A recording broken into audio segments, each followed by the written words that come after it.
The MVP race is rounding into form, and so are the playoff standings. We'll also be joined by a special guest and a first-team All-WNBA star. What a show we have for you today. Welcome to WNBA Weekly, presented by CarMax. Chris Miles here with the legendary Renee Montgomery, my friend, the two-time defending champs. The best player is having her best season, and I think that we can't get this show started without some Asia love. I know that's in Renee's rundown. Okay, yeah. So we're going to start the rundown off with, yep, in my white tee. Listen, if you don't know the behind the scenes, Asia Wilson has been wearing a white tee. A lot of people are assuming that means she means business. When her team went on a struggling point, she just came to the games and was showing up as she is. But look at the numbers when she wears her white tee, baby. 30 points per game in the white tee. This is a 6-game sample size. 53% field goal, 12 rebounds, 2 assists, 2 blocks. She's killing it in the paint. I'm telling you right now, if the girl is wearing a white tee to your game, RIP. It's unfortunate, and this is just some of the ways that she's getting buckets out here. She catches it mid-post, one dribble, drives, finishes strong. I don't know what they talk about is what she said. And then here, she sets the screen. She look at the ref, come on, foul. But they set a screen here, she pops. Now, in one dribble, look what the damage she does in one dribble. And one! She gets up there. This is in her white tee, yep. And here we have it where she gets the ball at the top of the key.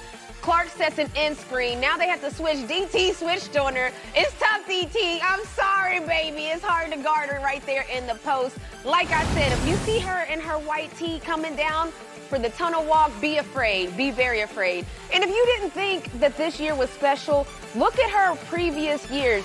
2022 was averaging 19 a game. She's averaging 27 a game now. She's +8 on that. Clearly, she keeps getting better. It's crazy. Look at the rebounds. You said +8 on an MVP season. Right.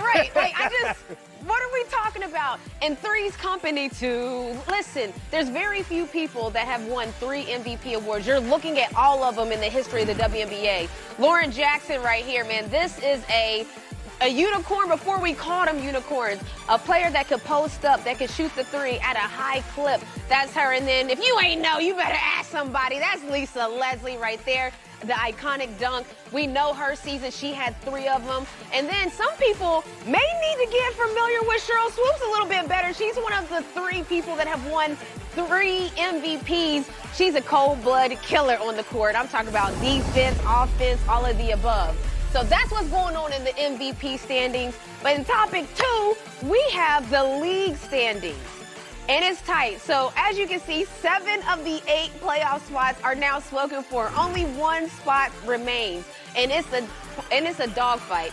The Phoenix Mercury, they clinched it against the Atlanta Dream. So they played the Atlanta Dream, and with that win, it put them in the playoffs, and they've been playing at a high level right now. DT still getting buckets. Kalia Copper has been absolutely insane, on fire. Look right here. So this is just a snapshot. Yes, there were more movements that happened on the team, but last season the team was 9-31. This season they're 17-17, sitting right at 500. Look at the points, 76 points before, 82 with her. Was she on the team last year or no? No. Is she on the team this year? Yes. And she's averaging a career high 22 points this season. She's cooking. And now another team that is on fire. This is must-see TV. If y'all haven't seen the Indiana Fever play, I'm sure you have. I don't even know why I'm asking you that. I'm sure you have, and you've noticed that they're playing a lot better out of the break.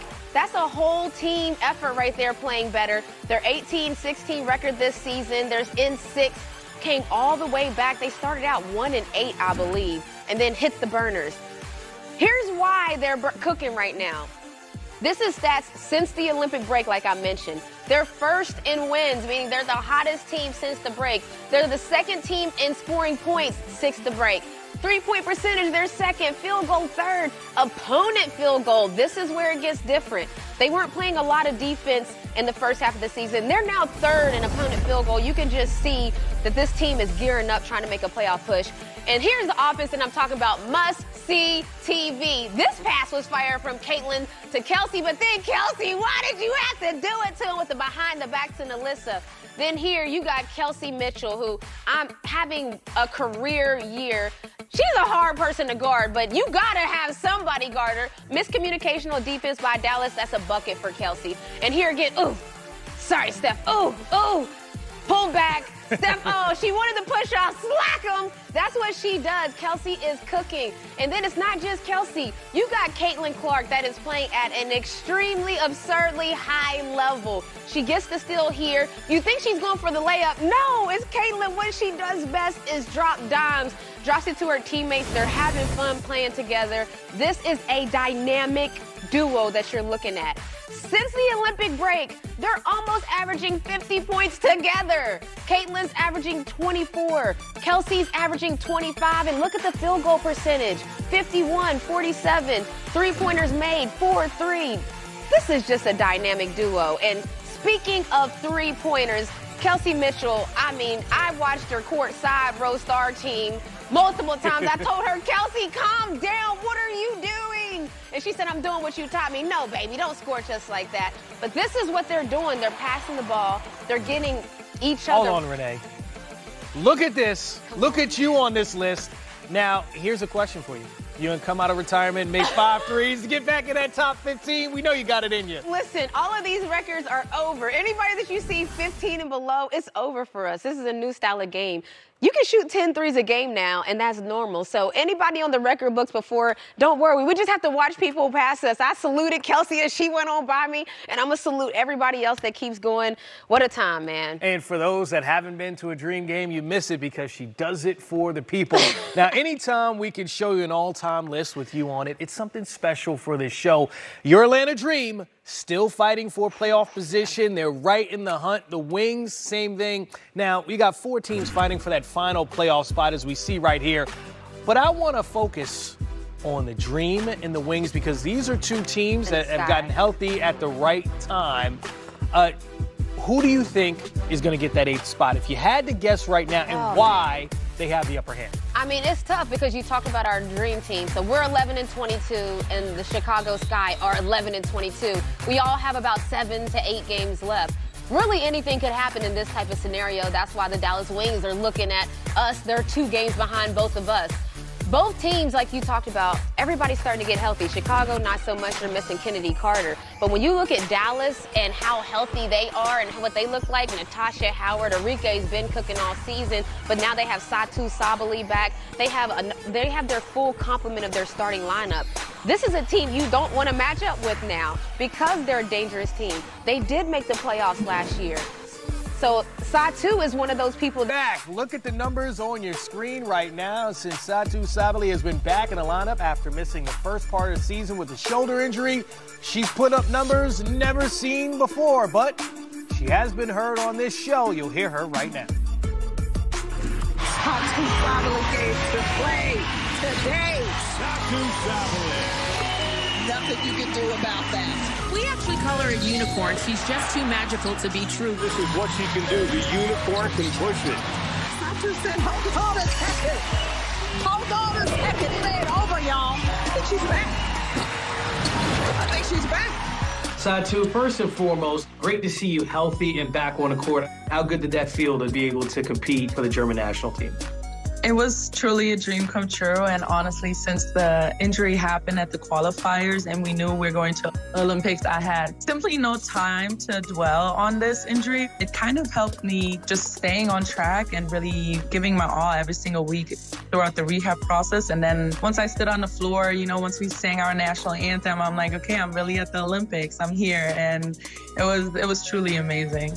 When I look at 2023 as a basketball year for you, EuroLeague champion, then the 3rd Turkish League title, WNBA Most Improved Player, All-Star, first team All-WNBA. Of all those things that I just named in the same year, is there any one of those that stands out or is most important to you? That's a great question. I think for last year, per se, a first team really impressed me because I've never thought about it.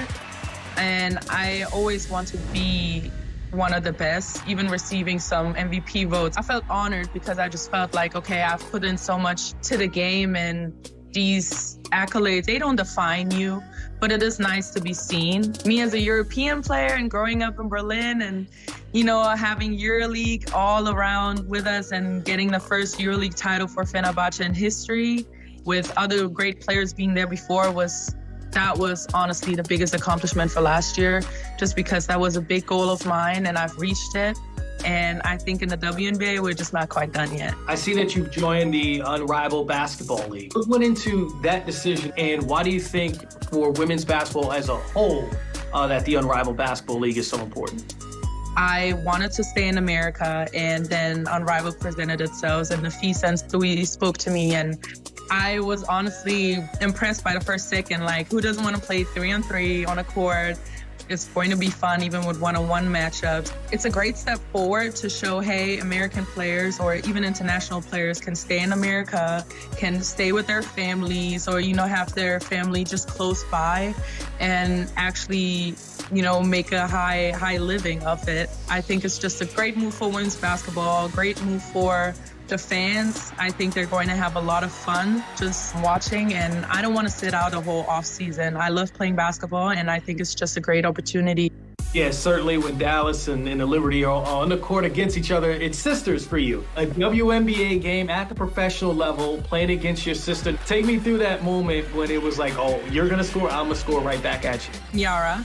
She actually took it right at me in the game, and I was like, okay, it's game on. But every time we're just on the court together, it's just like, okay, let's go. It just brings me joy when I see her doing certain things on the field where I'm like, you're so smart. She has really high basketball IQ. She's a great defender, and I just love seeing her game develop. It's just amazing for me as an older sister to see, her flourish and really take it at me too. And I'm like, yeah, this is great. Before this interview started, you threw up the Go Ducks, and you played with Sabrina Ionescu and then drafted 1-2 in 2020. It's really come to fruition for both of you.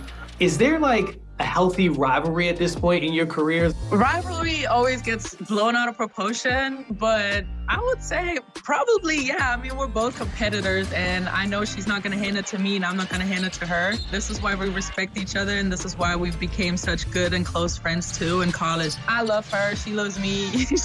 We both know what it is. It's just a great show for women's basketball, too. Like, we're great players, and going head-to-head, I just love it. So, rivalry, I don't know. I don't know if I would use that word, but definitely strong competitors. You are a big shot taker and a big shot maker. So at the end of games especially, what gives you that confidence that's like, all right, I can score for my team when they need it most? I wouldn't take a different shot than I usually practice or go outside of my routine. So I really have confidence in all the hours that I've put in. And then when it's game time, I think it just comes out of me, and I'm just like, all right, let's get this bucket by any means necessary. I hear you say shots that I practice. Then I look at your teammate, and I'm like, okay, I've seen Enrique hit shots. There's no way you're practicing that. I just had to smile when she keeps hitting those shots. I'm just like, oh my God, there she goes again. Like, she really has that touch in the end of the shot clock just to get a bucket, and that is what she's known for. She has it down to a T, and it's just that person that also always has a little extra luck on her side. The playoffs are still alive and well. You seem to be finding your rhythm and getting healthy at the right time. I fully believe in it, and for me, that we're making the playoffs and that we're up for a championship run, because that's just, my thoughts on us have never wavered, and that's just where I see our team and where I see myself. We want to be in the playoffs, and we know what's necessary for that. So just, winning game by game, doing the groundwork, following through the game schemes and game plan, and trusting your teammates especially. We're like, hey, we just need a foot in the playoffs, and it's free game. So this is what we're hoping for, but hope alone isn't enough, so we're just working for it every day. A 6'4" unicorn, so versatile. Wow, she said, let's get these buckets by any means necessary. And I'm about to show you that she's not only a bucket getter, though. She's dropping dimes. That's what makes her so dangerous. So she can get the buckets. Here you see she goes and sets a screen on Enrique. She rolls. They have to switch. This is trouble. This is a bucket by any means necessary. This is what she can do. But this is also a mismatch for her.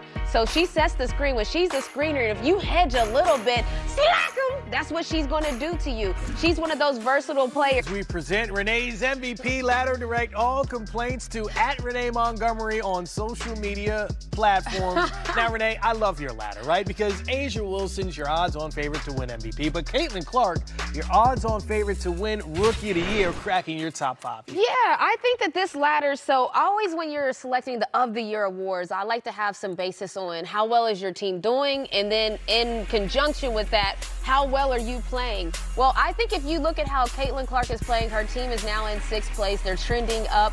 She's playing great. She just won Player of the Month. Their team is winning. Their stats since the break had them first in a lot of statistical categories. And again, she's cooking from the 3-point line, from the assist line. And then you have Alyssa Thomas, who their team is sitting in 2nd place, so they're at the top of the charts. And you might see her numbers is only 10 points per game, but this woman is an almost triple-double every time she walks onto the court. She's the leader of that team. She's the engine behind her squad, and she's doing the same thing she was doing last year when she was in the MVP conversation. Then you have Napheesa Collier, who I was really torn between her and Stewie being 2 or 3. Napheesa is playing at such a high level right now. She's scoring. She's not guardable at all, shooting 49% from the field, 9 points, 9 rebounds per game. She almost is averaging a double-double, and what her Minnesota team is doing right now is incredible. Oh, you love this hat. Come on now. Stewie been stepping out all year long, and she's killing it on the court. New York has just been steady at the top. I mean, they have just been the team that's been consistent. They've been consistently winning in the first half and consistently winning in the second half, and they're led by Stewie with 20 points, shooting 45 field goal percentage, and averaging 8 rebounds. And then everybody, all right, when you see the queen coming, act that way. This is A'ja Wilson, and I don't know what else to tell people other than she is playing at a completely different level than everybody else I just mentioned, and they're playing insane right now. She's shooting 52% field goal from the floor. She's also shooting threes right now, so it's not just layups. She's 1st in points, 2nd in rebounds, 1st in defensive rebounds, 1st in blocks, 4th in steals as a post player, by the way, that's odd. And turnover percentage, in case you don't know what that is, that means she gets used the 2nd most in the WNBA and turns it over the least. This is A'ja Wilson, A1 bar none. There's just nothing else to say. I'm glad you pointed to the turnovers, right? Because when I look at 2 of the other 5 players in your top 5 here, Caitlin Clark and Alyssa Thomas, they're 1 and 2 in turnovers a game, right? Wow, yeah. 5.5 and 3.6, and I'm like, that actually matters when you talk about MVP. But for A'ja, I think the biggest thing is she's on pace for the most points we've ever seen in a single WNBA season. And it's almost like it's getting overlooked a bit because she's been so good for so long. Yeah, it's almost this greatness fatigue thing that can happen when you see a great player doing great. We watched her do this last year where she had her campaign and Stewie won it, and Stewie had an amazing year last year. But then you see her follow it up this year. Let me take you back 2 seasons ago when she was averaging 19 and a half. That was an MVP season. Now she's averaging 27. She's averaging 12 rebounds, 2 blocks. All of her stats have went up since her MVP season. When you see the .7, you go ahead and round up. So, Okay. so 3 blocks and 2 steals, it's like 5 stocks a game. That's incredible. That's what I'm trying to say. So to me, the stats have to lead it. And yes, the Aces aren't the #1 seed going into the playoffs this year like they were last year. But A'ja Wilson, what she's doing right now, we haven't seen it. This is an MVP caliber season, and there's really not even a close second right now. All right, I know we did the rundown earlier. You're ready to run. You got to lace them up for Hot Tops coming your way next, Renee. We got some special plays, the absolute dime for the filet. Years ago, we know Teresa Weatherspoon, defensive-minded, but Renee, this big bucket beating the buzzer. Here comes the boom! Listen, this is a core memory unlocked. I remember watching this, not even believing what my eyes were seeing. Teresa Weatherspoon, if you don't know, is now the coach of the Chicago Sky. She's thanking the Lord, the man upstairs, because she is very rooted in her faith. But if you didn't think that she has a never-quit attitude, this shot right here should tell you everything you need to know about her as a coach, her as a human, her as a player. Like, the way she shot that, she shot it with that, like, I think I can make it. And then when it went in, it was just like she had that swag. That's her right there. This is a core memory of my life. Anybody that was watching the WNBA and a fan at that time knows that. All right, Hot Tops, what we got? Give me what you got. All right, so we have Dejanay Carrington, who has been an absolute nightmare, a terror on defense. She is just making it tough on everybody. She blocks the 3 right here. At the number 2 spot, this is, oh man, listen, this is Asia Wilson against Angel Reese. And I know a lot of fans felt conflicted about that because this is 2 of people's faves guarding each other. They call it like big A, little A. I don't think Angel's ready for the Spider-Man meme. I don't think she's ready for the Spider-Man meme. So you love to see it and you hate to see it all at once, but this way right here, this is showtime. This is what I'm talking about. The Indiana Fever are must-see TV. They're fun to watch. Caitlin's pass was amazing. Then Kelsey said, anything you can do, I can do better.